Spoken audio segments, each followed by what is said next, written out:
स्थानीय निकाय चुनाव से पहले पहुंचेगा आरजे रमझाझर आपके नगर या गांव में और जनता पूछेगी सवाल ताल ठोक के।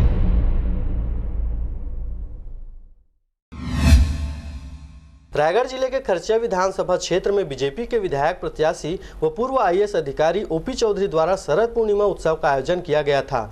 उनके गृह ग्राम बयांग में आयोजित इस कार्यक्रम में मुख्य अतिथि के रूप में प्रबल प्रताप सिंह जुदेव को आमंत्रित किया गया था, जिसे राजनीतिक गलियारों में ओपी चौधरी का जुदेव के साथ नया सियासी दांव कहा जा रहा है। रायगढ़ जिले का खरसिया विधानसभा क्षेत्र कांग्रेस का गढ़ रहा है।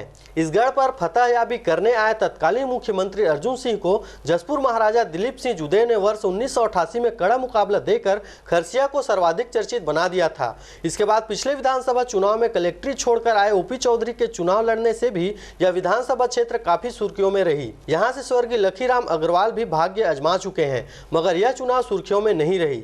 अब कैबिनेट मंत्री बनने के बाद उमेश पटेल के बढ़ते जनाधार को देखते हुए ओपी चौधरी ने गढ़ भेदने की नई रणनीति अभी से बनानी शुरू कर दी है।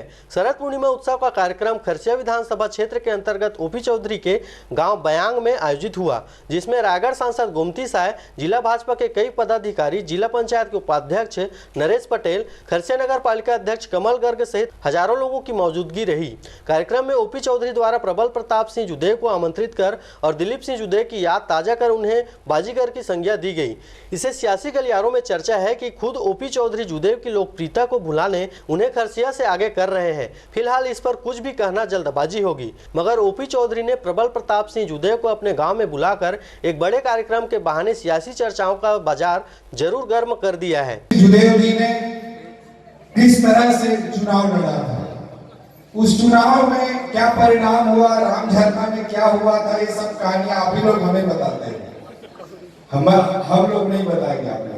उस चुनाव के बारे में मैं एक ही चीज कहना चाहूंगा कि चुनाव में जीत हार बहुत छोटी सी चीज होती है। राजनीति में जीत हार बहुत छोटी सी चीज होती है। राजनीति में कुर्सी और पद बहुत छोटी सी चीज होती है। और दिलीप सिंह जुदेव जी ने, कुमार साहब ने इस बात को प्रमाणित किया।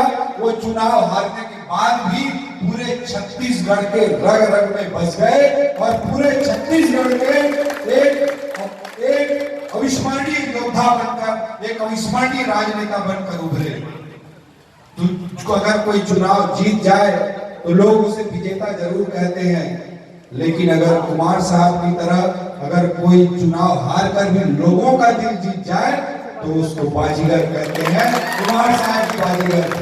और जिंदगी में और राजनीति में विजेता से, चुनाव में जीतने से ज्यादा जरूरी है कि आप बाजीगर बने। बहुत बहुत। रायगढ़ से मोहन नायक के साथ ब्यूरो रिपोर्ट आरजे रमझाझर।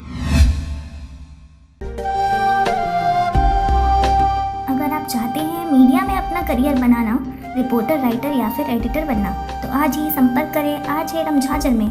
हमारा पता है सुर्रीघाट बाईपास रोड, पड़ाव चौक, मुंगेली।